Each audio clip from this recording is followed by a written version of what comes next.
ফলক হয়ে থাকবে, ভবিষ্যতের সকল শাসকদের জন্য একটি দৃষ্টান্ত হয়ে থাকবে। কেউ যেন আর বাংলার মাটিতে নতুন করে ফ্যাসিবাদ তৈরি করবার চেষ্টা না করে। আমরা হুঁশিয়ারি উচ্চারণ করে দিতে চাই, যেভাবে জুলাই বিপ্লবের মধ্য দিয়ে বাংলাদেশ থেকে ফ্যাসিবাদকে উৎখাত করা হয়েছে, জুলাই বিপ্লবীরা আজ বাংলার মাটিতে বেঁচে আছে। আবারও যদি ফ্যাসিবাদ জন্ম নেওয়ার চেষ্টা করে, আবারও আমরা জীবন দিয়ে প্রতিহত করবো ইনশাআল্লাহ।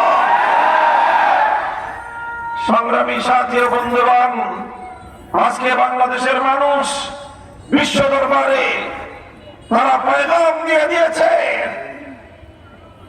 বিদেশি আধিপত্যবাদী শক্তির এজেন্ডা বাস্তবায়নের জন্য ভিন দেশি স্বার্থ